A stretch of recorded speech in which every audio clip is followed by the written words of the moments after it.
Hello hello hello Atul थोड़ा AC strong करना so just a second public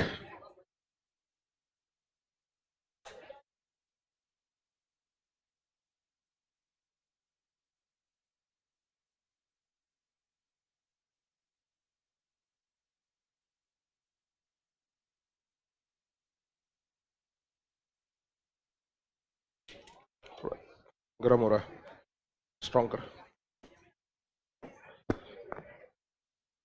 okay get seated public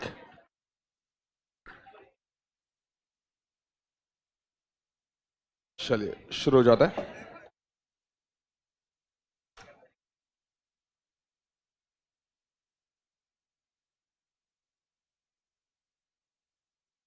good morning friends we finished cost sheet yesterday.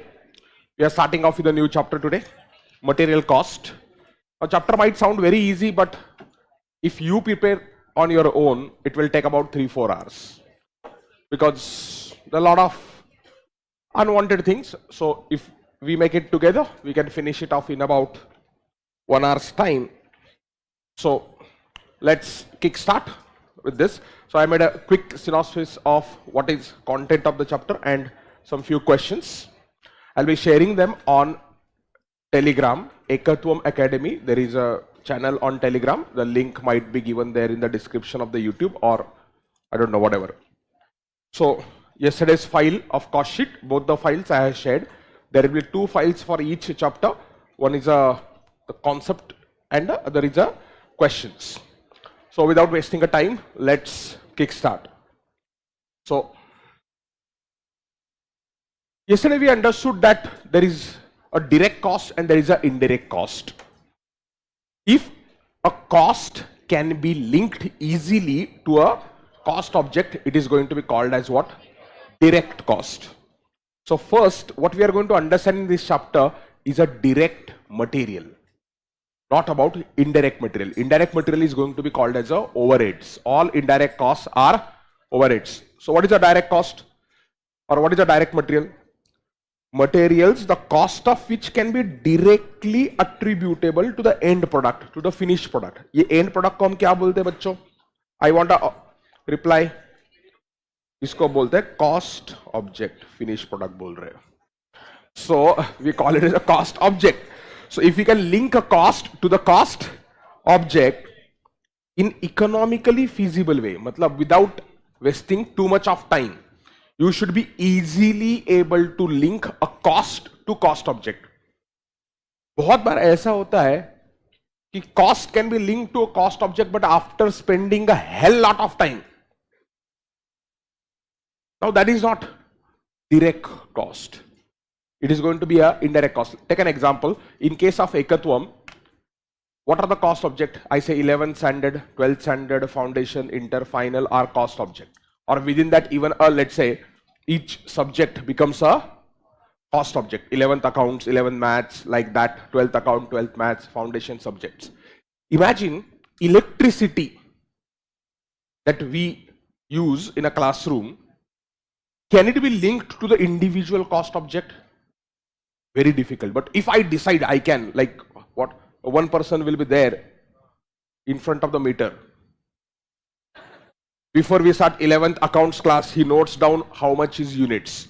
11th account class ends, professor calls that person, my class is over now, stop meter. He notes down the reading. Then maths professor comes, he says, oh, maths is starting, note down the reading or send me the screenshot. Then imagine like this, can we apportion the cost to a cost object? Yes, we can. But is it going to be in an economically feasible manner? Is it going to be a rational manner? No. तो हम क्या करेंगे, हर lecture के पहले noting करके रखेंगे और फिर टोटल इलेक्ट्रिसिटी का बिल जो आएगा वो यूनिट्स के प्रोपोर्शन में डिवाइड करेंगे. हर क्लासरूम के लिए अलग मीटर, वो भी electricity metre for every classroom is separate. बच्चों, allocation of cost to the cost object in this manner will be very cumbersome, difficult. So hence direct cost is which can be attributed easily to the cost object. So in a very simple language, आपका जो bill of material रहता है, bill of material में जितने भी raw material के items आप लिखे रहेंगे वो क्या रहेंगे? डायरेक्ट मटेरियल रहेंगे, वो इनडायरेक्ट मटेरियल नहीं कहलाएंगे. So it varies with the volume of output. Generally speaking, direct material is going to be a variable cost. कल ही मैंने बोला था direct cost का मतलब ये नहीं है कि variable cost है, but generally a large chunk of direct costs are going to be variable cost. So wood in case of a furniture, gold in case of a jewelry, paper in case of books is going to be direct material. Anything which is not a direct is going to be what? Indirect material. The material which is not attributable to a particular product is an indirect material. So in this chapter we are going to talk about a direct material. तो अब exam में क्या क्या types के ऊपर question आ सकते हैं, specifically मैंने 8 पॉइंट्स और कवर किए, उसमें से ये फर्स्ट पॉइंट हो गया और 7 पॉइंट लर्न करना है हमको, बस दैट्स इट. वही बोलता हूं, आप खुद रिवीजन करोगे ना तो आप क्या करोगे, direct indirect her word by word आप बहुत ज्यादा टाइम स्पेंड करोगे. यहां पर वो स्पीडीली हो सकता है. And you should just go through the questions and answers that I will share with you people. तो कल के मैंने क्वेश्चन आंसर्स दिए थे, उसमें से कुछ आपने सिर्फ ऑडिट करना चाहिए, जिस अगर टाइम आपके पास लिमिटेड है तो. हाँ,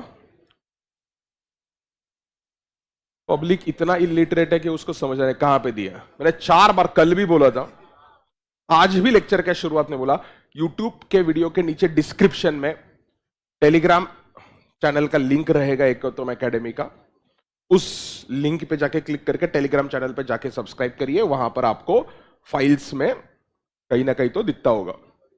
मेरे हिसाब से मैंने कल लेक्चर के बाद इमीडिएटली शेयर किया था. सो एक जगह पे रहेगा valuation of landed cost. That is the first concept on which you can expect a question.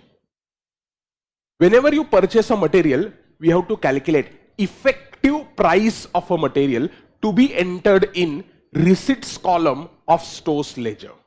कौन सर, जब आपने मटेरियल प्रोक्योर किया तो आप स्टोर्स लेजर बनाओगे, स्टोर्स लेजर में रिसिट्स कॉलम रहेगा, वो रिसिट्स कॉलम में आप क्वांटिटी रेट रुपीस लिखते हो. अरे याद करो, क्वांटिटी रेट रुपीस लिखते हो कि नहीं लिखते हो? आप कहां पे लिखते हो? रिसिट्स कॉलम में. उधर रेट क्या लिखोगे? Are you going to write a purchase price? No, you are not going to write just the purchase price. Along with the purchase price, there are a lot of incidental costs which you need to consider. And then only you will be able to write the rate in purchase. तो वो rate जो है वो क्या है देखते हैं. कुछ चीजें इंक्लूड करनी है, कुछ चीजें एक्सक्लूड करनी है. बेसिक परचेस प्राइस ऑब्वियसली वो तो इंक्लूड होगा.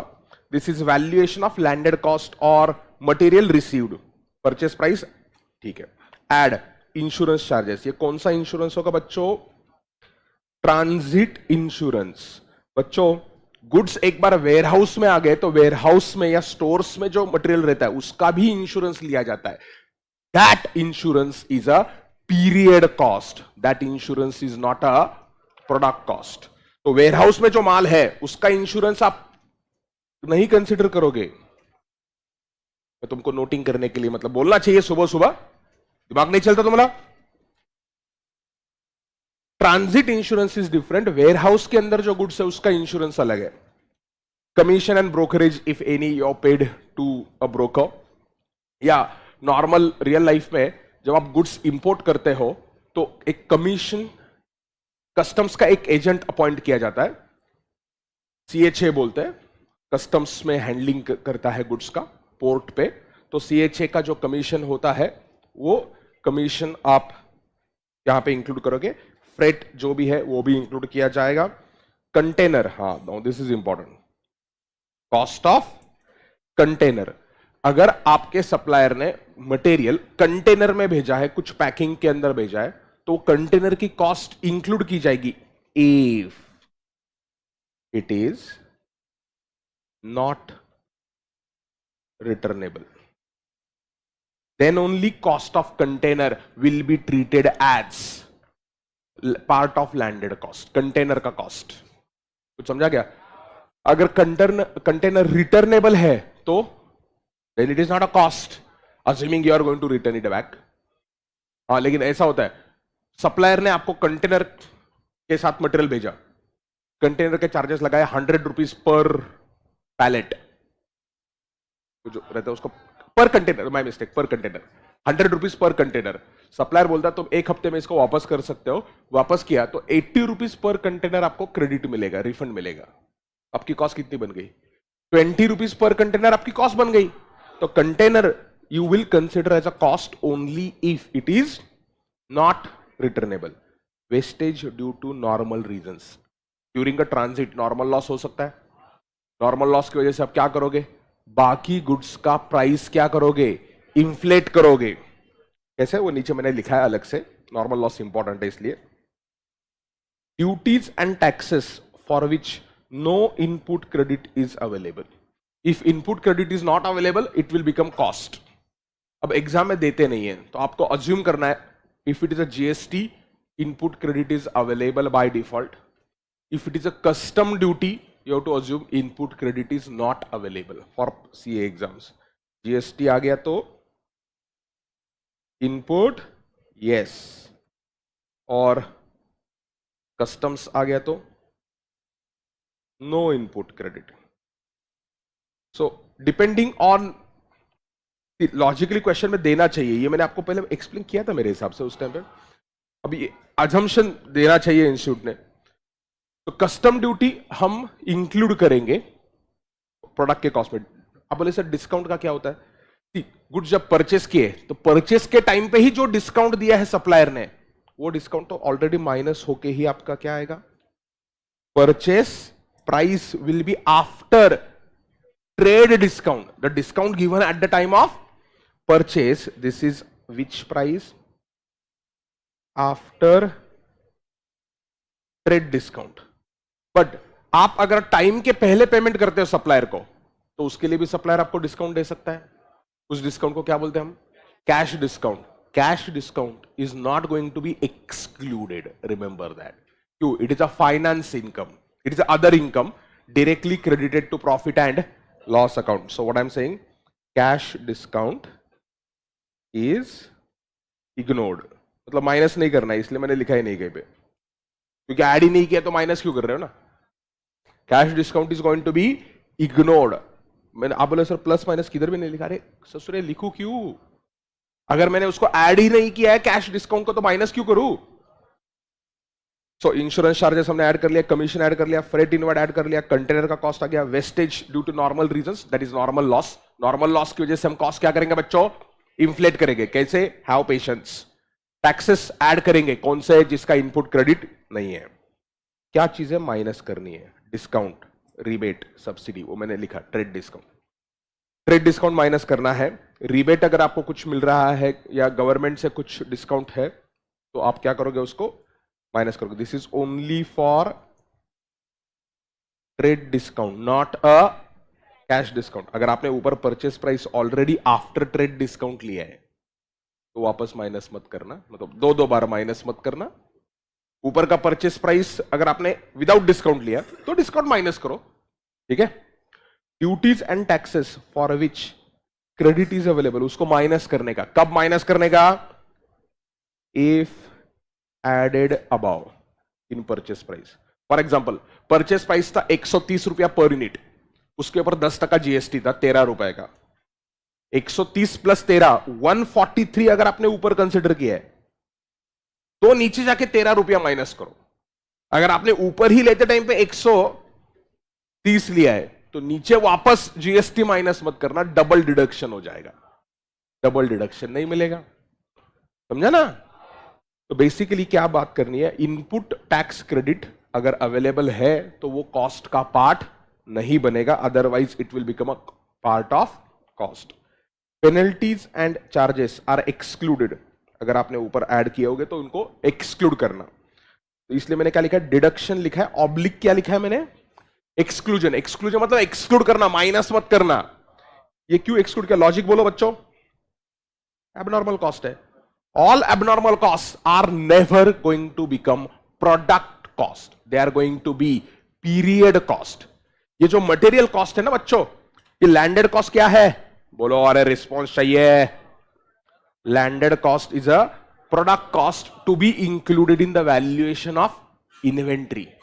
अब एबनॉर्मल कॉस्ट जो भी होता है वो सारा का सारा एबनॉर्मल कॉस्ट हम क्या करते हैं, एक्सक्लूड कर देते हैं, P&L को डेबिट करते हैं. सो पेनल्टीज, चार्जेस, आप बोलेंगे चार्जेस मतलब बहुत बार क्या होता है, सप्लायर डीमरेज लगाता है. क्या वर्ड यूज किया मैंने? डीमरेज.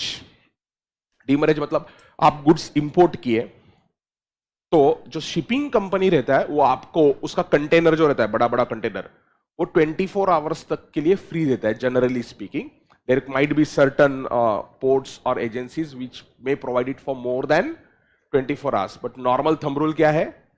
24 आवर्स के लिए आप क्या कर सकते हो? कंटेनर रख सकते हो, गुड्स क्लियर करवा के ले सकते हो. किससे? कस्टम अथॉरिटी से. आपको लग गए 72 आवर्स, क्योंकि उसके अंदर कुछ चरस गांजा आपने रखा था या कुछ तो सस्पेक्टेबल मटेरियल था. कस्टम्स अथॉरिटीज ने ज्यादा टाइम ले लिया चेकिंग करने में. शिपिंग कंपनी क्या बोलता है? अब भाई तूने मेरा कंटेनर 2 दिन के लिए यूज किया, 3 दिन के लिए यूज किया, मैंने तेरे को फ्री में दिया था 1 दिन के लिए, जो एक्स्ट्रा 2 डेज के लिए तूने कंटेनर यूज किया उसके मैं चार्जेस तेरे को लगाऊंगा. वो चार्जेस को बोलते हैं डीमरेज. क्या बोलते हैं? डीमरेज.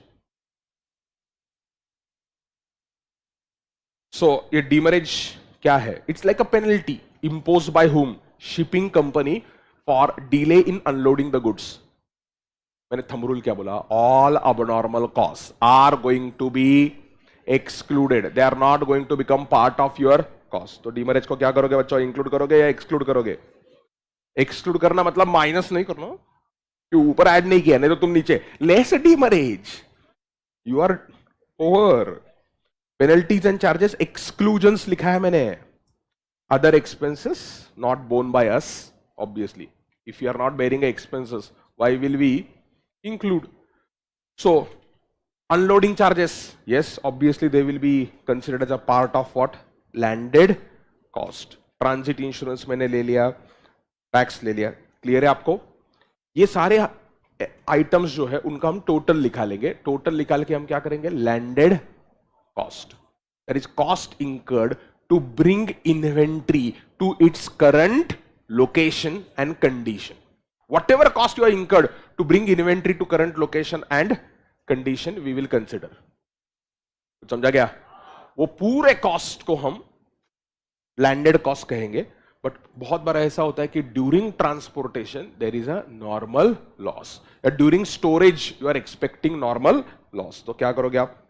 For example, I purchase 1000 units at the rate of 373 per unit. ये मैंने परचेस किए, ठीक है? तो कुछ भी कर लो, there is going to be certain loss which I know. अब ये लॉस जो होता है ना, कभी रियल लाइफ में ऐसा एग्जैक्ट नहीं होता है. लॉस रियल लाइफ में एग्जैक्ट नहीं होता है. मतलब ऐसा 5%, 5.3%, 5.5% ऐसा एग्जैक्ट नहीं होता है. There is going to be generally a range. Some roads are closed for G20 delegates. ऐसा कंडीशन? क्या पुणे में रोड्स क्लोज है? हाँ, तो जहां पर भी क्लोज है आप रास्ते के बाजू में जाओ, यूट्यूब खोलो और देखो. अब क्या कर कह सकते हैं यार? G20 है भाई साहब. मतलब हम इतना प्राउड हो गए, हमारे यहाँ पे लोगों को 80 करोड़ लोगों को खाना नहीं मिल रहा है और we are proud. Boss, it's proud movement for the nation. So 1000 crores, 1000 units at the rate of 373 per unit you purchased. And मैं बोलता हूं 5 to 7% क्या है? नॉर्मल लॉस है. 5 से 7% नॉर्मल लॉस है. मैं बोलता हूं स्क्रैप हो गया 125 यूनिट्स. स्क्रैप कितना हो गया? 125 यूनिट्स का स्क्रैप हो गया बच्चों.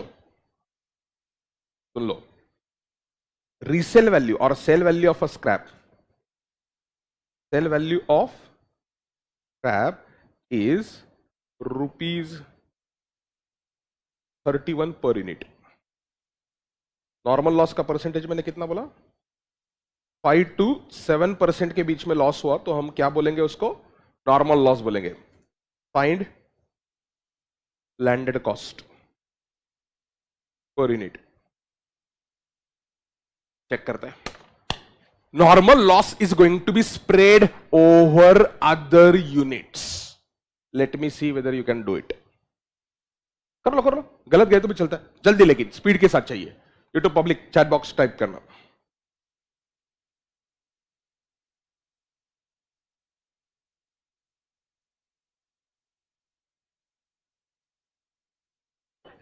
ये अंग्रेजों की कीचड़ है साला. Calculate the cost. 392.63 is the first answer that I got. I don't know correct है क्या wrong है.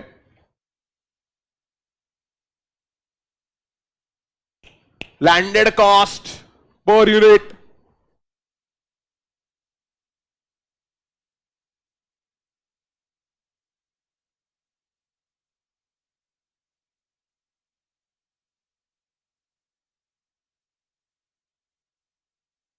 Get the landed cost per unit.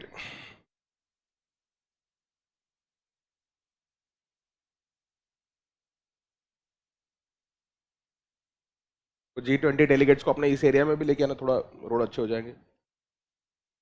386.2505. So as usual, you people have started showing your true colors, and a variety of answers have started. 390, 396.9. So I got 3 answers from 3 different candidates. How many of you are in no answers zone? Answer ही नहीं आ रहा है sir. अब देखो बच्चों, what is your cost per unit. समझ लो बच्चों, अंडरस्टैंड करो ये फॉर्मूला. मैं लिंक कर रहा हूं प्रोसेस कॉस्टिंग चैप्टर से. ये मैंने फाउंडेशन के कंसाइनमेंट में भी सिखाया था. सी, जो भी तुमने कॉस्ट इंकर्ड किए ना, whatever cost you are incurred, कौन से कॉस्ट, प्रोडक्ट कॉस्ट, जो भी penalties, abnormal cost, period cost रहेंगे, उसको बोलेगा चल हट, cost incurred minus you should take scrap value of normal loss. Some items have taken scrap value of 125 into 31. बेशरम कहीं के. अब बोलेगे सर क्या सर, हमको सुबह सुबह गाली देना चालू किए तुम. तो you do not deduct the scrap value of all units. You should deduct the scrap value of only normal loss. Why? Normal loss is a loss which was supposed to take place in a normal course of business. Normal course of business में कितना loss होना चाहिए था? 5 से 7%. Actual loss कितना हुआ है? 12.5%. Actual loss is more, 12.5%. होना कितना चाहिए था? होना कितना चाहिए था? 7%. पासिंग परसेंटेज बैच का आना चाहिए था 70%. आया कितना? 51%. तो मतलब 29% अबनॉर्मल लॉस. वैसे कुछ माइनस नॉर्मल लॉस क्वांटिटी. तो बच्चों हम क्या करते हैं? We spread the cost on good units. Cost incurred, कितना कॉस्ट इंकर किया था? 1000 इंटू 373 हमने खर्च किया था, माइनस नॉर्मल लॉस कितना लेंगे मैं? 70 नॉर्मल लॉस रहेगा. अब बोले सर 70 कहां से? 5 to 7%. तो उसके बीच में कहीं पे भी लॉस होने दो, हम उसको नॉर्मल बोलेंगे. ओके, सीए एग्जाम्स में परफेक्ट परसेंटेज आता है. I have never seen this 5 to 7% thing. Real life it's always going to be a range. 70 का स्क्रैप वैल्यू 31 है. ओ, इसका मतलब ये नहीं कि अबनॉर्मल लॉस की स्क्रैप वैल्यू नहीं है. Beauty, normal loss, abnormal loss, both are physically the same. It is just accounting के लिए हम बोल रहे हैं ए तू नॉर्मल है, तू अबनॉर्मल है. Correct, that's what it is. Physically कुछ अलग नहीं. सी, मैं 2 एंगल्स आपको सिखाए थे on your screen. 2 angles for normal and abnormal loss.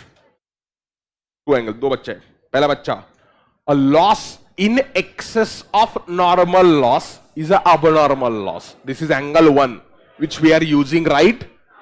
A loss more than the normal loss is a abnormal loss. What is another angle? A loss due to reasons other than nature of product. Normal loss is due to the nature of product.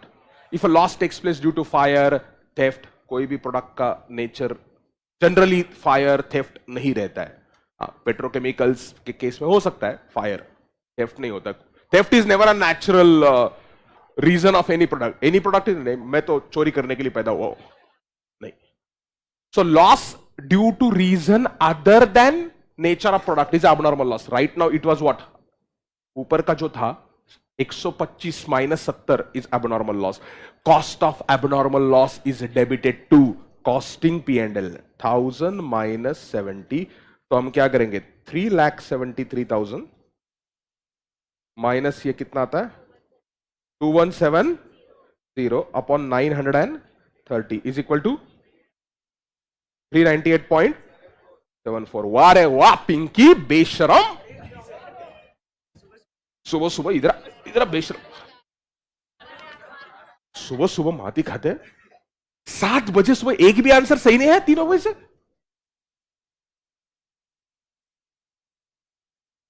$398.74. इस गधे ने क्या किया, scrap value 125 का लिया. How many took scrap value of 125? Raise your hands. Proud of you, I am proud of you. You should not take a scrap value of only a total loss. You should take a scrap value of only normal loss. क्यों? Process costing का chapter याद करो. ये मैंने question जो set किया process, मैंने बोला ना ये रिवीजन है. I will be linking multiple chapters. Process costing का चैप्टर था, लिंक था ये. तो बच्चों आपने कॉस्ट कितना इंकर किया रे? 3,73,000. इतना तो खर्च हुआ आपका. Answer wrong. इसमें से आपको 125 इंटू 31 स्क्रैप में से वापस मिला आपको. बोलो ना. आप बोले सर ऊपर तो आपने लिखा रहा है. 2 मिनट रुक तू ससुरे. बोलो आंसर.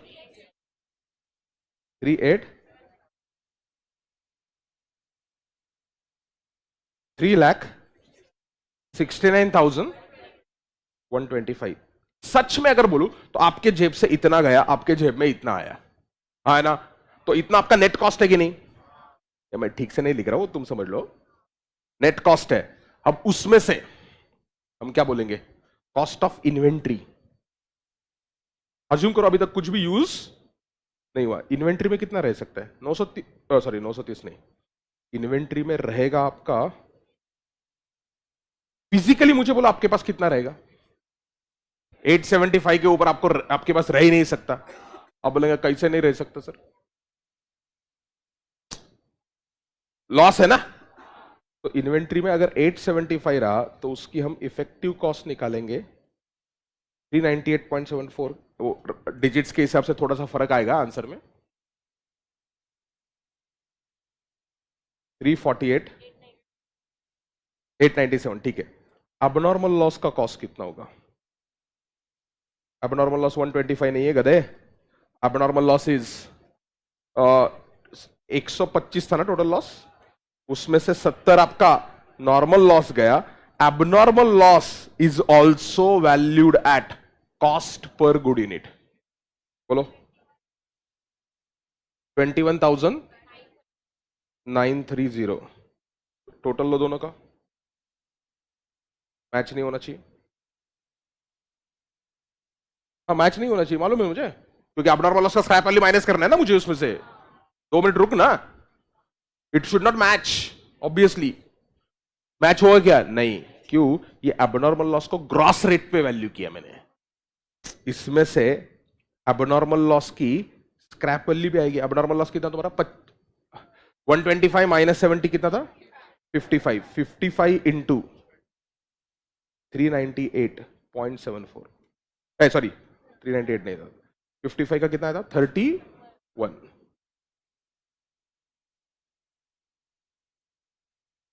डिफरेंस कितना था? राउंडिंग ऑफ डिफरेंस छोड़ दो यार, माइनस करके बोलो. 21,930 माइनस 55 इंटू 31 20,225. अब मुझे बोलो इन दोनों का total. 348,897 plus 20,225. Rounding off difference will be there, do not worry about it. 369,122. अभी वो 3 रुपए का डिफरेंस जो है वो राउंडिंग ऑफ डिफरेंस है, मैं उसके लिए कुछ नहीं कर सकता. वो है. What I want to tell you is whatever cost you incur, it is going to be spread like this. उसमें से आपको स्क्रैप मिला ना, बट हम इन्वेंट्री का कॉस्ट 348 पकड़ेंगे और 20,000 will be debited to profit and loss account as what? Abnormal loss. चलो, आपको ये प्रेजेंटेशन अगर पसंद नहीं आया तो मैं क्या कर सकता हूं, देखो टी फॉर्म में आपको प्रेजेंट करके दिखाता हूं. अगर आप पी एंड एल बोलो, कॉस्टिंग पी एंड एल बोलो, कुछ भी बोलो. आपने पहले मटेरियल परचेस किया कि नहीं बच्चों? तो आप परचेस में कितना लिखोगे? 1000 इंटू 373, 3,73,000 का परचेस हुआ. आप इधर स्क्रैप लिख दो, पूरा का पूरा लिख दो स्क्रैप. कितना स्क्रैप आया रे आपका? स्क्रैप कितना आया था? नहीं ना, क्वांटिटी 125 इंटू 31. ये सच में आया पैसा? बोलो. 3875. हाँ है ना. अबनॉर्मल लॉस आपको अलग, मतलब ट्रेडिंग अकाउंट में आप अलग से रिकॉर्ड करते हो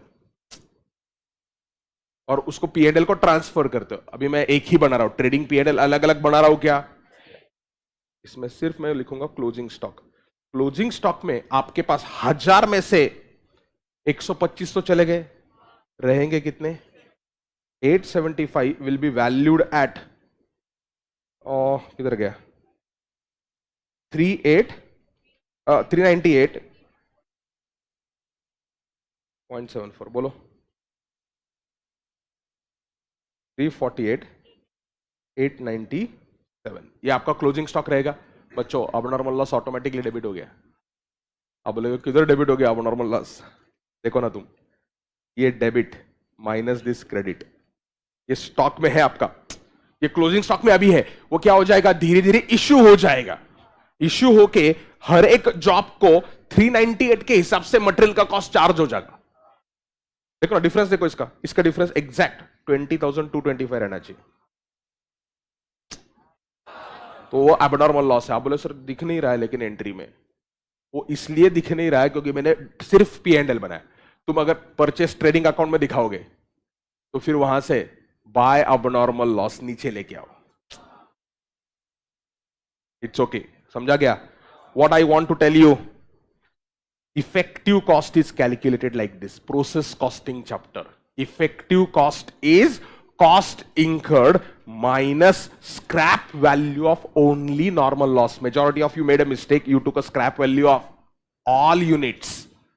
Why we take a scrap value of normal loss? Because in a normal course, my loss was expected to be only 170. अभी इस बार 125 हुआ, हर बार 125 होगा ऐसा नहीं ना. Abnormal loss is not a recurring event. Abnormal loss is a non-recurring thing. If abnormal loss starts taking place every day, every month, every quarter, then why are you calling it as a abnormal loss? It should become, that means your definition of normal loss itself is wrong. In a business, if I'm doing a business, I must know what is unavoidable loss. Normal loss को हम क्या बोलते हैं? Unavoidable. 5 से 7% होने ही वाला है, उसको भगवान भी नहीं रोक सकता, उसको नॉर्मल लॉस बोलते हैं. समझा आपको? ये कॉस्टिंग का बहुत इंपॉर्टेंट प्रिंसिपल है. नॉर्मल लॉस की कॉस्ट हम स्प्रेड कर रहे हैं. देखो, अगर नॉर्मल लॉस नहीं होता तो आपकी कॉस्ट कितनी होती थी? आपने परचेस कितने पे किया था? 373 पे परचेस किया था कि नहीं? देखो मैंने क्या किया, ये 398 का तुमको प्रूफ दिखा था मैं तुमको. 398.74 है ना? You wanna go mad? Do you wanna go mad? Physically बोलो कितना नॉर्मल लॉस हुआ तुम्हारा? नॉर्मल लॉस कितना हुआ? Total loss is 125. उसके कितने बच्चे पैदा किए? 2. नॉर्मल लॉस बच्चा, एबनॉर्मल लॉस बच्चा. करना क्या होता है? नॉर्मल लॉस की जो कॉस्ट है वो हमें स्प्रेड करनी होती है. किसके ऊपर स्प्रेड करनी होती है? बाकी के आइटम के ऊपर. तुम्हारे 10 दोस्त हैं, उसमें से एक दोस्त ऐसा है जो कभी भी तुम्हारे पार्टी का बिल देता नहीं है. नॉर्मल लॉस, अनअवॉइडेबल है. तो आप क्या करोगे? उसने जो खाना खाया वो आप बाकी 9 लोगों पे स्प्रेड करोगे. या चाय लेने जाते होगे तुम ब्रेक में, वो बराबर चाय पी के गायब हो जाता है. आपको समझ में आता होगा. आज उसको बजाओ. तो नॉर्मल लॉस बोलो. Listen to this. You wanna go mad? ये 70 यूनिट्स है. 70 कितने भाव पे खरीदा था तुमने? 373 के भाव पे खरीदा था, लेकिन ये 70 को बेचा भी ना मैंने, 70 into 31, you can take 70 common, है ना, कितना है रे, whatever, ओके, इसको मुझे स्प्रेड करना है बाकी 930 पे। अब बोले सर बाकी तो 875 रहा ना सर, 100, अरे गधे, abnormal loss was expected to be good unit but turned out to be bad unit। तो abnormal loss, नॉर्मल लॉस की जो कॉस्ट है वो abnormal लॉस के ऊपर भी स्प्रेड की जाती है। तो ये डिफरेंस जो है ना 25.74 रहना चाहिए। दिस आंसर शुड बी 25 अरे बच्चा टैली हुआ कैसे, 373 is a cost of every purchase item plus normal loss की जो कॉस्ट थी वो मैंने बाकी गुड यूनिट्स पे स्प्रेड की। तुम गुड यूनिट्स में abnormal loss is also good unit, इतने सारे पॉइंटर्स बोले साले कभी ने लिखे नहीं, लिखो abnormal loss was expected to be good unit but turned out to be bad unit. मतलब बच्चा बोलता है ना sir I was expecting exemption but sir TC mark दिए इंस्टीट्यूट ने,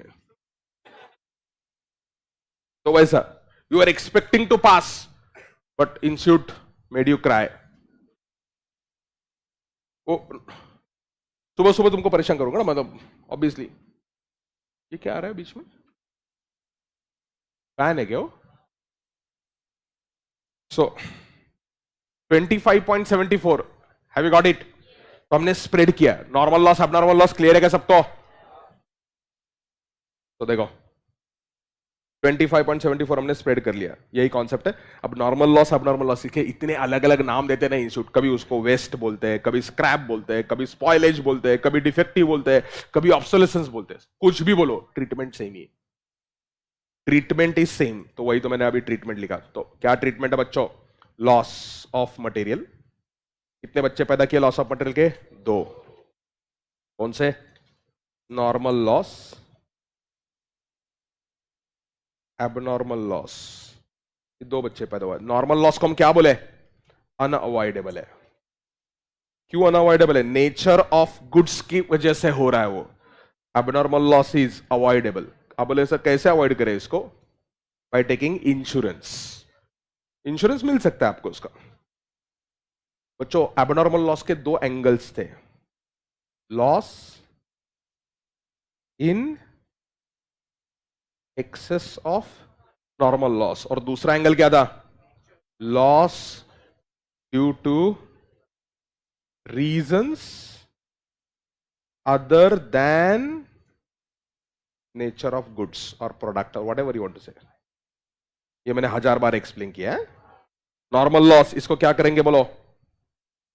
spread over other units including abnormal loss. याद है कह रहे? So what is your effective cost? Effective cost per unit is equal to cost incurred, whatever cost you incur, material plus labour plus overhead अगर finish goods के case में, तो minus, do you take entire scrap value बच्चों? No, you take only scrap value of normal loss divided by input quantity या purchase quantity minus विच quantity? Normal loss quantity. ये कैसे tally होता है वो भी मैंने एक्सप्लेन करके दिखाया। 373 से हम कहां पे गए थे? 398 पे, क्योंकि वो जो 70 यूनिट्स थे उनकी कॉस्ट हमने स्प्रेड की बाकी यूनिट्स पे। उसको आप इमेजिन करो, आपका एक वो कमीना दोस्त जो खाने का पैसा देता नहीं है, उसका चार्जेस आप बाकी लोगों के ऊपर स्प्रेड करते हो। सिर्फ उस केस में स्क्रैप वैल्यू का कंसेप्ट नहीं होता है, इधर स्क्रैप वैल्यू का कॉन्सेप्ट है बस। तो that was concept number 3। Concept number 4, एक बार आपने लैंडेड कॉस्ट समझ लिया, नॉर्मल लॉस एबनॉर्मल लॉस समझ लिया, तो स्टोर्स लेजर समझना इंपॉर्टेंट है। स्टोर्स लेजर के ऊपर क्वेश्चन आता है एग्जाम में। क्या करते हैं स्टोर्स लेजर में? Stores ledger you maintain details of movement of goods inward and outward as well as you maintain the rate। अब वो स्टोर्स लेजर बनाने के लिए आपको मेथड चूज करना होता है, either first in first out या weighted average cost. These are only two methods which are allowed, but in exams you can have a LIFO ka question also. First in, first out, I assume everyone knows. Goods purchased first are assumed to be issued first. Material है ना, तो ये मेरा store से purchase first is issued first. Weighted average cost में ऐसा कोई assumption नहीं है. All goods get mixed. Under FIFO you have to maintain line by line, मतलब item by item details. Under FIFO method, every purchase is going to be written separately in stores ledger. Under weighted average, all goods can be mixed with each other. तो FIFO LIFO मालूम है सबको?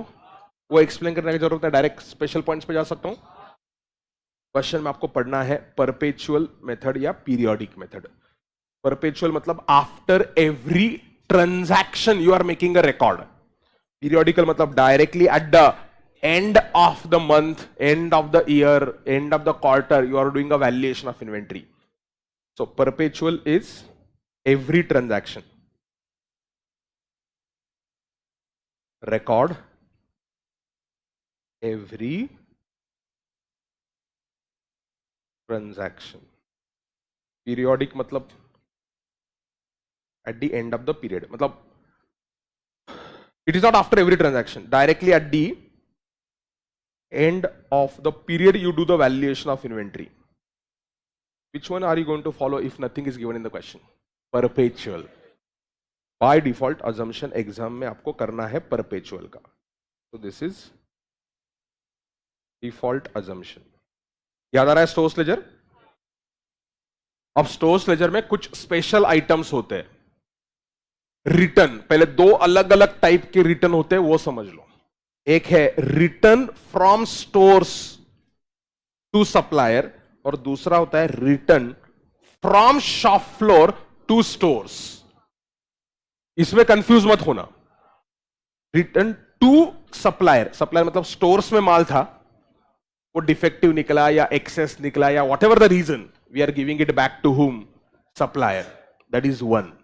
दूसरा क्या है, stores में माल था, वो हमने पर्टिकुलर जॉब के लिए इश्यू किया था, उनको वहां पर उसकी जरूरत नहीं है, वो वापस शॉप फ्लोर से स्टोर्स आ रहा है. तो ये क्या है, return to stores is, this is shop floor to stores. ये क्या है, हमारे लिए इश्यू है या रिसीट है? This is receipt. This is receipt in what? Stores ledger. समझ रहा ना? हम directly advance point C stores ledger का फॉर्मेट ड्रॉ करके वगैरह टाइम वेस्ट हो जाता है. You should know only, I hope everyone knows stores ledger. Date, receipt, quantity, rate, rupees, issues, quantity, rate, rupees, balance, quantity, rate, rupees. Foundation में भी किया है, इंटर में भी किया है. सो जस्ट एडवांस इश्यूज पे आ जाओ ना. This is receipt in stores ledger. ये क्या है, return to supplier. This is issue in stores ledger. Did you notice difference? This will be entered as a issue, this will be entered as a receipt. अब सवाल ये आता है, क्या rate पे एंटर करें? This will be entered at same rate at which receipt was entered. समझा क्या? सप्लायर को हम अगर वापस दे रहे हैं ना, तो जो रेट पे हमने रिसीट एंट्री की थी उसी रेट पे हम इश्यू एंटर करेंगे और सप्लायर को मटेरियल वापस दे देंगे और सप्लायर से उतना पैसा रिकवर करेंगे. ऑब्वियसली अगर सप्लायर ने नहीं दिया पूरा पैसा for whatever reason, that difference is abnormal loss. Like supplier से जब हमने परचेस किया था तो हमारी लैंडेड कॉस्ट थी 50 रुपीज पर यूनिट. सप्लायर को तुमने वापस कर दिया. सप्लायर बोलता मैं इसमें से 40 रुपया तुमको दूंगा. स्टोर्स लेजर में हम 50 ही एंटर करेंगे. स्टोर, अभी मैं स्टोर्स लेजर से कर रहा हूं, स्टोर्स लेजर में 50 ही एंटर होगा, लेकिन 10 रुपया जो है सप्लायर तो नहीं दे रहा है, वो हम अबनॉर्मल लॉस करके करेंगे. जब रिटर्न होगा तो सप्लायर को हम डेबिट नोट ठोकेंगे. सप्लायर को क्या करेंगे, डेबिट नोट 50 का भेजेंगे उसको. उसके अगेंस्ट उसने कितना दिया अपने को? 40 दिया. बोलेगा क्यों दिया? अरे कॉन्ट्रैक्ट में कुछ रीजन हो सकता है. whatever supplier might say कि अगर आपने रिटर्न किया तो मैं पूरा रिटर्न रिफंड नहीं दूंगा, refund will be partial refund only. क्यों? नेक्स्ट, मैंने इशू किया था शॉप फ्लोर पे. इशू किसके लिए किया था? प्रोडक्शन करने के लिए कुछ इशू किया था, उसमें से कुछ मटेरियल उन्होंने वापस कर दिया. So return to store, this is entered as a receipt.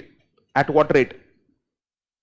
Eight same rate at which, बोलो, issue was entered.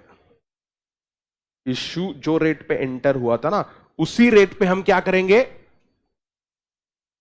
Receipt enter करेंगे, क्योंकि वो मटेरियल आ गया. तो वो क्या करेंगे? जिस जॉब के लिए हमने इशू किया था उस जॉब की कॉस्ट कम करेंगे.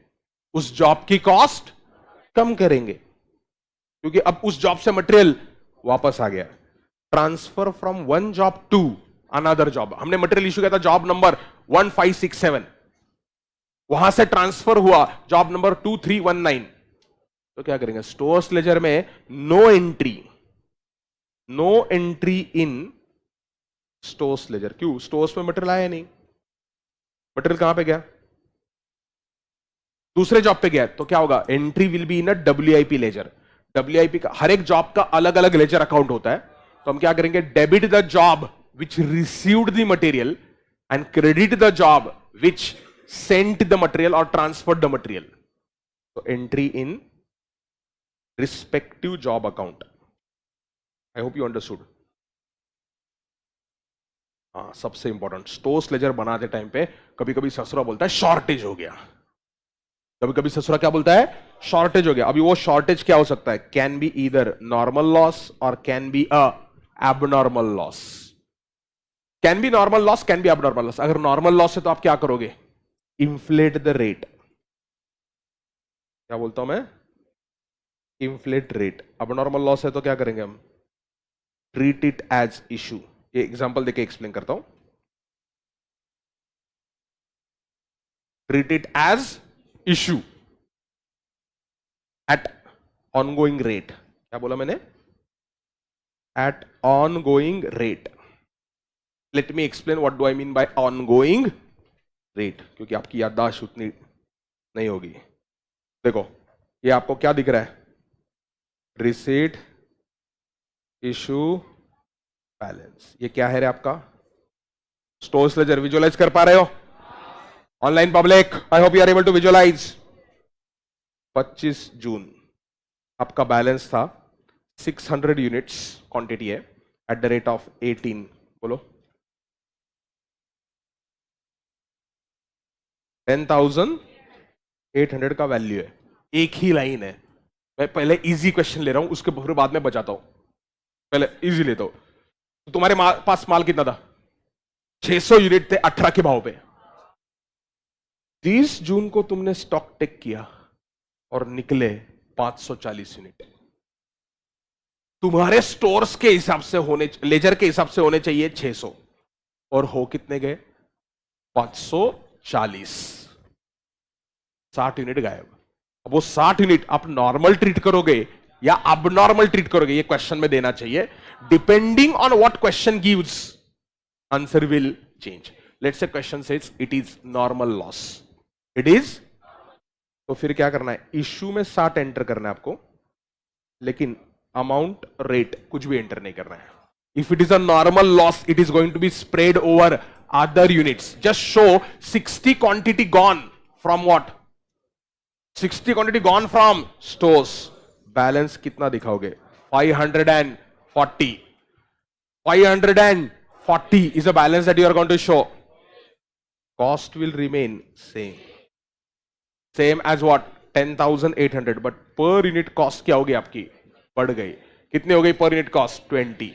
Why per unit cost went up? Normal loss is gonna be spread over other units. This is a solution if you take it as. अब मैं यहां पर ब्लू कलर में अलग सोल्यूशन दिखा रहा हूं. If that was shown as a abnormal loss, ignore that second line. I will write 60 here. I will write 18 here. I will treat it as issue at what? Ongoing rate. इधर मैंने क्या लिखा था? Inflate rate. तो कितना है रे? 1080. हम स्टॉक तो 540 ही दिखाएंगे, लेकिन अबे जस्ट अ सेकेंड, इधर गया. 540 at the rate of 189720. Did you understand? ये बहुत आसान क्वेश्चन था. क्यों? It was only one line item which was there under weighted average method. Weighted average में remember your balance is always going to be one line item. FIFO के अंदर हम बोलेंगे 600 में से 400 is at so and so rate, 200 is at so and so rate. दिक्कत आती है फीफो में. ये समझा तुमको? ये समझा ना पक्का? अब मैं क्या कर रहा हूं, एक लाइन ड्रॉ करके फीफो एक्सप्लेन कर रहा हूं. 25 जून को सिचुएशन ऐसा था. अब ये मुश्किल है, एग्जाम में आ गया तो मतलब दुआ करना तुम्हारा आंसर आए इसे एक आंसर मैच हो जाए. 400 is eight the rate of 23 for example. बोलो 9200 एंड 300. मैं अलग एग्जाम्पल ले रहा हूं. 300 is eight the rate of 21. 6300. 25 जून को. 30 जून को तुम गए और तुमको समझ में आया, 30 जून को तुम गए और तुमको समझ में आया कि 700 के जगह पे 685 है. ये कितना है? 700 था ना तुम्हारा. होना कितना चाहिए था? 700 है कितना? 650. 50 गायब है. अब वो 50 को नॉर्मल ट्रीट करना है या एबनॉर्मल, वो तो मैनेजमेंट का कॉल होता है. तो उन्होंने ट्रीट किया नॉर्मल.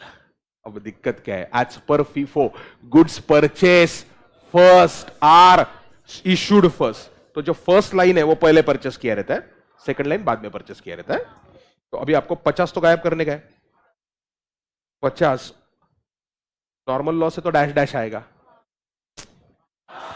नॉर्मल लॉस है तो 50 तो गायब कर दे. दिक्कत यहां पर आती है. 350 यहां पे लिखेंगे हम, 9200 इधर रखा और ये 300 चला ऐसा. ये I do not agree with this answer. This has not come up in the exam.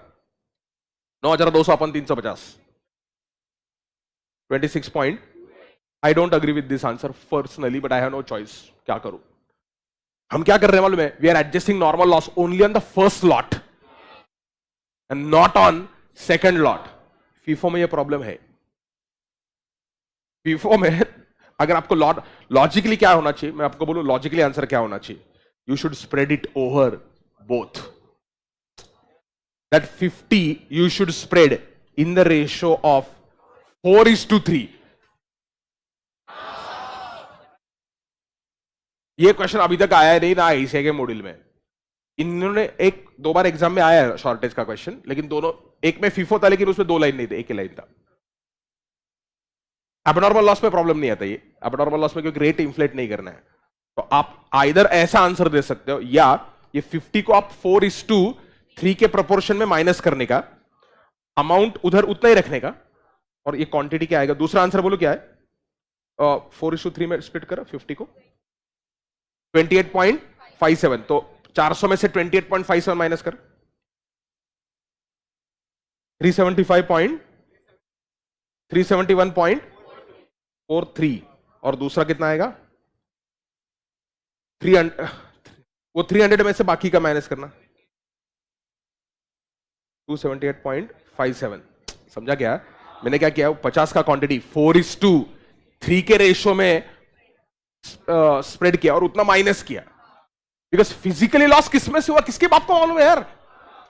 FIFO weighted average कब यूज होता है? When goods get mixed with each other. और दोनों का रेट मैं क्या करूंगा? इंफ्लेट करूंगा. Rate will balancing figure minus नहीं डिवाइड करके. समझा क्या? एग्जाम में अगर आ ही गया शॉर्टेज और फीफो रहा और 2 लाइन रहे तो ये प्रॉब्लम है. अब इसके लिए एग्जामिनर के पास क्रिएटिविटी होना चाहिए और आंसर लिखने के वाले के पास ब्रेन होना चाहिए. अब आप बोलेंगे सर हम एग्जाम में कौन सा फॉलो करें? पहले वाला बहुत इजी था. पहले वाला क्या था? ओके, जिन गधों को ये समझा नहीं, 400 माइनस 28 एंड 300 माइनस 22. ऐसा करो आप. मेरा गलती हुआ, ये फ्रैक्शन छोड़ दो. ये 50 को मैंने क्या किया? स्प्लिट किया 372. अरे ये आएगा 278 और रेट उसके हिसाब से निकालो. एग्जाम में प्रेफरेबली यही आंसर लिखना आ गया तो with assumption, assuming that our examination system has brain. अब एबनॉर्मल लॉस हुआ तो फिर आसान है, फिर टेंशन नहीं. एबनॉर्मल लॉस हुआ ना तो 50 23 कितना आया रे? 1150। एबनॉर्मल लॉस हो तो ऑनगोइंग रेट पे चला जाएगा वो। Abnormal loss is debited to P and L, costing P and L. 350 और ये 300 का 300 वैसा का वैसा रहेगा। आई होप एवरीवन अंडरस्टूड। 350 का 23 पे रहेगा वो 80। सो एबनॉर्मल लॉस की वजह से रेट इंफ्लेट नहीं होता, नॉर्मल लॉस की वजह से रेट इंफ्लेट होता। I hope you are clear. तो 4 अलग अलग कॉन्सेप्ट हमने लर्न किए। अगला कॉन्सेप्ट 5 6 7 3 कॉन्सेप्ट है, 8वां थियरी पॉइंट से जस्ट पॉइंटर्स लिख के दिए मैंने। इन्वेंट्री के लेवल्स हमें डिसाइड करने होते हैं, मिनिमम लेवल, मैक्सिमम लेवल, अलग अलग लेवल्स आते हैं। उसके लिए 3 फैक्टर्स रिलेवेंट है। यूसेज रेट, यूसेज रेट को हम क्या बोलते हैं? Consumption rate, the rate at which you consume the goods, consumption rate. इसके हम 3 बच्चे पैदा करते हैं, मिन, मैक्स, एवरेज। तो यूसेज रेट आपको 3 तरीके से एक्सप्रेस किया रहेगा। Minimum usage rate per day, per week, per month, whatever. Max usage rate सबसे important. Average usage rate is not minimum plus maximum divided by 2। अगर क्वेश्चन में कुछ नहीं दिया रहेगा तो minimum plus maximum divided by 2 लेंगे। लेकिन can average rate be totally different than minimum plus maximum divided by 2? Yes. आप बोलेंगे हाउ सर? अरे गधे, average is not only the simple average, there can be weighted average. Minimum usage rate, how much do you use per day? Please remember the most important thing. अगर examiner को बचाने ना तुम्हारी, usage rate he gives in days, lead time he gives in weeks. बच्चा directly formula use करता है, गए मर गए तुम उधर ही, 0 marks. Perfect. Lead time and usage rate must be expressed in same manner. Lead time is a time required to receive the material from the date you place a purchase order. It is also known as a reorder period. तो usage rate क्या है बच्चों? How much material do you use per day? And lead time is what? Time required to get the material. इसको भी हम क्या करेंगे? Min, max and what? Average. ऐसे 3 में एक्सप्रेस करेंगे। एवरेज दिया रहेगा तो जो दिया है वो ले लो, नहीं दिया तो मीन प्लस मैक्स अपॉन 2 करना। But remember to check usage rate and lead time are expressed in same unit. Days है तो डेज, हाँ तो आप डेज को वीक्स में कन्वर्ट करो या वीक्स को डेज में कन्वर्ट करो, वो आंसर कैसे भी करो। ओ दोनों का कन्वर्ट मत करना, डेज को वीक्स में कन्वर्ट किया, वीक्स को डेज में कन्वर्ट किया। तुम्हारा पापा बॉम्बे में, तुम पुणे में, तुमको पापा को मिलने गए, तुम बॉम्बे जाता है, पापा तुमको मिलने गए, पुणे में आता है। So annual usage, how much raw material you are going to use on annual basis, that is required for EOQ calculations. तो अभी हम अलग अलग इन्वेंट्री लेवल देखेंगे। पहला लेवल, सबसे important level, reorder level. It tells you when should you place a order for a particular material. By the way, these levels are item by item. तुम्हारे पास 500 अलग अलग रॉ मटेरियल है, हर एक item का अलग रीऑर्डर लेवल होगा। तो reorder level is when should you place order?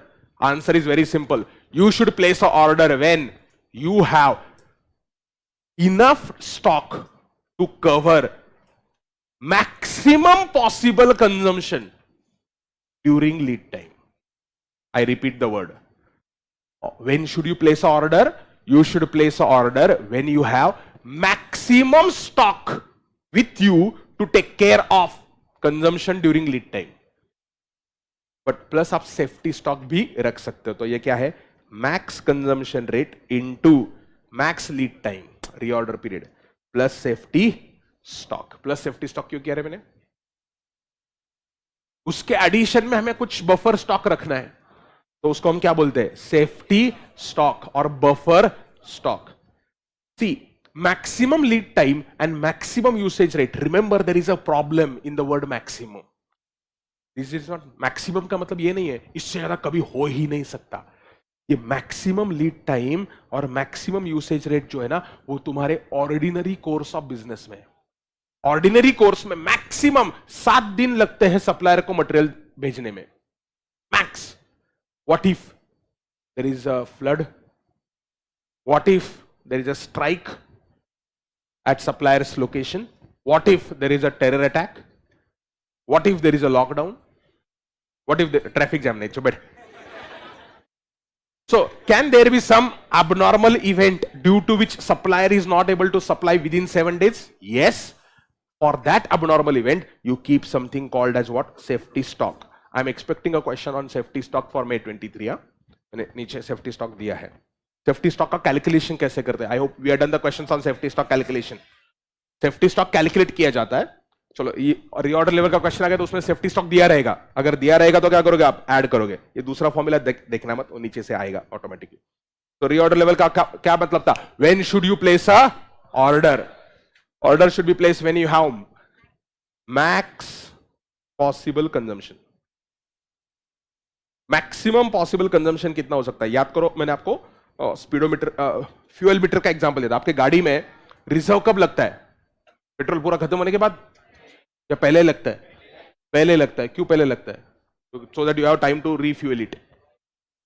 Reorder level हो गया, उसके बाद हम सप्लायर से फॉलो अप लेना शुरू करते हैं. इमेजिन लाइन है ऐसा, जैसे लाइन करते थे हम. इधर तुमने ऑर्डर प्लेस किया, सप्लायर से फॉलो अप कब करोगे? मटेरियल थोड़ा थोड़ा कम हो रहा है, कम हो रहा है, कम हो रहा है. अभी भी मटेरियल नहीं आया सप्लायर से. सप्लायर का फोन करेंगे, भाई साहब क्या हुआ? तो वो फॉलो अप लेवल जो है उसको टेक्निकली बोलते हैं minimum level. Minimum level is reorder level minus average consumption, average usage rate per day. So 10 units per day into average lead time is let's say 3 days. तो हर दिन तुम 10 unit consume करते हो, 3 दिन हो गए, मतलब 30 यूनिट कंज्यूम हो गए. तुमने ऑर्डर प्लेस किया और 30 यूनिट कंज्यूम हो गए, तभी भी सप्लायर ने क्या नहीं किया? मटेरियल डिलीवर नहीं किया. तो सप्लायर को तुम फोन करके पूछोगे ना, ससुरे क्या हुआ? तो reorder level minus average consumption is equal to what? Minimum stock level. अब ये मिनिमम स्टॉक लेवल का मतलब बेसिकली ये होता है follow up. This is a level at which you do a follow up. तो ठीक है, सप्लायर ने क्या किया? मटेरियल डिलीवर किया. डिलीवर करने के बाद आपका स्टॉक क्या हो जाएगा? वापस बढ़ जाएगा ना. On A screen order place किया, इधर मटेरियल कम हो रहा है, कम हो रहा है, कम हो रहा है. सप्लायर ने ऑर्डर प्लेस किया, आप ऊपर गए. ऊपर गए तो उसको बोलते हैं मैक्स लेवल. अब मुझे मैक्सिमम स्टॉक चाहिए. एक सिंपल दिमाग लगाना, स्टॉक क्या चाहिए? स्टॉक मैक्सिमम कब होगा? जब आपका कंजम्पशन मिनिमम रेट पे होगा. If you consume at a lowest possible rate, obviously stock will be highest. तो आ गया मैं मैक्सिमम लेवल पे. देखो शुरुआत कहां से हो रही है? Reorder level minus minimum rate of consumption, minimum lead time. That is consumption rate into lead time is a consumption quantity plus reorder quantity. जैसे ऑर्डर इधर प्लेस किया, मिनिमम रेट पे कंजम्पशन हुआ और ऑर्डर आ गया. ऑर्डर आ गया मतलब जितना ऑर्डर का क्वांटिटी वो आ गया, तो आपका वो स्टॉक ऊपर चला गया. That is maximum level. Do not remember anything. Reorder level minus minimum consumption. Why minimum consumption? Logic I told you. I want a maximum stock. Plus what? Reorder quantity. Reorder quantity or EOQ. Or order quantity. Reorder quantity, order quantity, whatever you want to say. इसका क्या बोला हमने? Maximum level. फिर question पूछता है average level. ये बकवास है, इसका कोई मतलब नहीं है. Half of minimum plus maximum divided by 2. और दूसरा एक फॉर्मूला है minimum level plus half of EOQ. ये फॉर्मूला, दूसरा जो फॉर्मूला है वो अज्यूम करता है minimum level will be maintained all the time. कुछ भी हो मिनिमम लेवल रहेगा ही रहेगा. तो मिनिमम लेवल का एवरेज मत लो. Just take a half of what? EOQ. Half of EOQ क्यों लिया मैंने? सुन लो, लॉजिक सुनो उसका. This is nothing but arithmetic progression. ये लॉजिक बोला होगा मैंने. हाफ ऑफ EOQ का लॉजिक सुनो, क्योंकि आगे जाके काम में आएगा. इधर मैंने ऑर्डर आ गया, इधर this is my stock level, this is minimum level. Minimum level पे हमारा सप्लायर ऑर्डर देता है. टू वो है अजम्पशन, चुप बैठने का. इधर सप्लायर ने मटेरियल दे दिया, ये मिनिमम लेवल है. कितना है क्या है छोड़ दो, अज्यूम इट इज 0. 0 मटेरियल जब मेरा होता है तब सप्लायर ऑर्डर डिलीवर करता है. 5000 का ऑर्डर मैंने प्लेस किया था. सुन ला लॉजिक, ये क्या है? मिनिमम 0 लेवल है. सप्लायर ने ऑर्डर इधर डिलीवर किया, मेरा स्टॉक किधर गया? 5000 पे गया. हर रोज मेरा इवन कंजम्पशन होते रहेगा. 5,000 से 4,900, 4,800, 4,700, 4,600, like this it is coming down. It will come down to 0. वापस सप्लायर से 5,000 आ गया 5 पे, आ गया 0 पे, आ गया वापस ऊपर. If the consumption is taking place at even rate, it becomes arithmetic progression. It becomes arithmetic progression का एवरेज क्या रहता है? First term plus last term divided by 2 is arithmetic progression. यही चीज हमें आगे बहुत सारे क्वेश्चन सॉल्व करने के लिए लगने वाला है. तो हम बोलते हैं मिनिमम लेवल तो रहेगा ही रहेगा, उसको इग्नोर करो, उसका एवरेज लो ही मत. तो सिर्फ ईओक्यू का एवरेज लो, हाफ ऑफ ईओक्यू. एग्जाम में present both, present what, both the answers, average stock level. तो बोलो 4 लेवल किए बच्चों हमने. चलो वापस रीऑर्डर लेवल बोलो. Maximum possible consumption, reorder level is equal to max usage rate into max lead time plus safety stock अगर दिया रहेगा तो. ये रीऑर्डर लेवल पे ऑर्डर प्लेस किया, फॉलोअप कब होगा? उसके नीचे आके फॉलोअप होगा. तो follow up level oblique minimum level is equal to reorder level minus average usage rate into average lead time, average usage rate into average lead time. समझा कह रहे? फिर मैक्सिमम लेवल, मैक्सिमम लेवल चाहिए तो reorder level minus minimum consumption plus reorder quantity. Average level mean plus max upon 2 and other formula is mean plus half of EOQ. Are you clear? Danger level, the level at which you place a emergency purchase order with your supplier. Emergency purchase order हम place करते हैं किसके साथ? Supplier के पास. कैसे निकालेंगे? Average consumption rate into emergency lead time. Normally क्या होता है, इमरजेंसी में जब परचेस करना है, it is going to be some different supplier. So danger level is going to be very low. मतलब if your stock goes to that level and you are not getting material from your regular supplier, you should make a emergency purchase from some other supplier. Average consumption into what? Emergency lead time. Are you clear? Then how much should you order? ये तो question थे. Reorder level ने क्या बोला? When should you place order? Minimum level ने क्या बोला? When should you do follow up? Maximum level tell me what is maximum possible stock. Average level told you what is on an average inventory that you will have. Danger level, when should you make a emergency purchase? But how much should you purchase at a time tells, who tells us this? EOQ. EOQ is outdated concept because assumptions of EOQ are absurd. Assumption of EOQ क्या है? Number one assumption, you know annual usage. चलो ठीक है, I can, that is not a problematic. ये problematic assumption नहीं है. क्यों? हर एक बिजनेस को एस्टिमेट करके मालूम रहेगा एक साल में हम ऑन एन एवरेज कितना परचेस करेंगे. सबसे बड़ा ईओक्यू का प्रॉब्लम ये है, कान खोल के सुनना. EOQ assumes that even if you purchase more units at a time, purchase price does not change. For example, I need 5 lakh units of raw material in 1 year. कितना चाहिए मुझे? 5 lakh units is my annual usage. That is not a problem. Problem क्या है? 5 लाख में से मैं 500 खरीदता हूं एट अ टाइम, या 5,000 खरीदता हूं एट अ टाइम, या 50,000 खरीदता हूं at a time. Price per unit that supplier will charge remain same. अरे बाप ने रखा है, price per unit remain same. अब मुझे बोलो, जो आदमी 500 खरीद रहा है एट अ टाइम और 50,000 खरीद रहा है at a time, price is same. मतलब एक मेरा ग्रोसरी स्टोर है, मैं आईटीसी से आशीर्वाद आटा खरीद रहा हूं 50 किलो का, और मैं डीमार्ट हूं, मैं आईटीसी से 50,000 टन का आशीर्वाद आटा खरीद रहा हूं, रेट सेम रहेगा. क्या पागलपन है. तो this is the biggest outdated concept, but unfortunately I have to teach. So when you purchase, बच्चों देयर आर 3 कॉस्ट्स. परचेस जब करते हैं ना तो 3 कॉस्ट रहते हैं. कौन से कॉस्ट रहते हैं? परचेस कॉस्ट, मतलब प्लस ऑर्डर करने का कॉस्ट रहता है, दैट इज योर सप्लाइंग, जो परचेस डिपार्टमेंट है उसका कॉस्ट है, which is your ordering cost. और इन्वेंट्री एक बार आपके गोडाउन में आ गया तो उसका स्टोर करने का कॉस्ट होता है कैरिंग कॉस्ट. इन तीनों का टोटल आता है total cost. Majority questions are going to be on this type. अब हम ईओक्यू डिसाइड करने के लिए इसको इग्नोर ही करते हैं. क्यों? तुम साल at a time, EOQ is how much should I purchase at a time, whether I purchase 500 at a time और 5,000 एट अ टाइम और 50,000 at a time. purchase rate remains same. If rate remains same into annual usage, amount is also going to remain. So for calculating EOQ, we ignore purchase cost. We consider only ordering cost and carrying cost. What is our objective? Our objective is to reduce ordering cost or reduce carrying cost or reduce total of the two. Our objective is to reduce ordering cost plus carrying cost. दोनों का total कम होना चाहिए. अब problem क्या है? Problem ये है,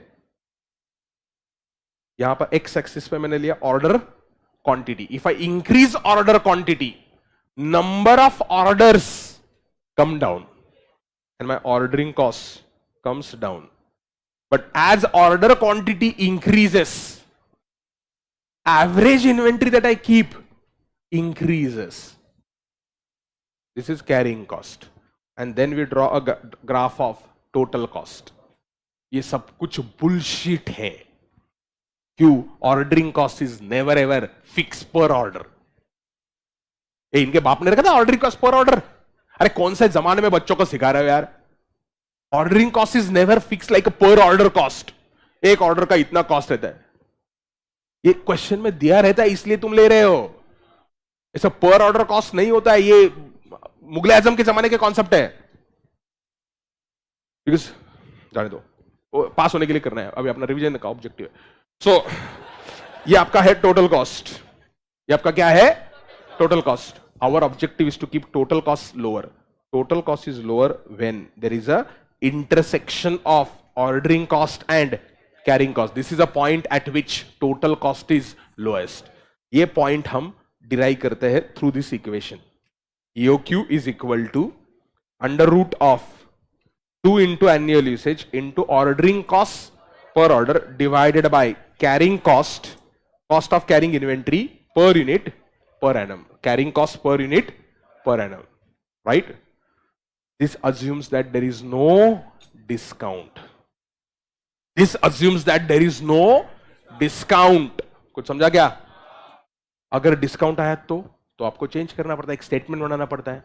वो स्टेटमेंट मैं आपको कल एक्सप्लेन करूंगा, क्योंकि मुझे ये स्टॉक आउट वाला concept with probability, I am expecting a question with probability analysis. तो ये स्टॉक आउट और इन्वेंटरी टर्नओवर का जो क्वेश्चन है, और ये ईओक्यू का एक क्वेश्चन भी मैं सॉल्व करवा के लूंगा कल, बिकॉज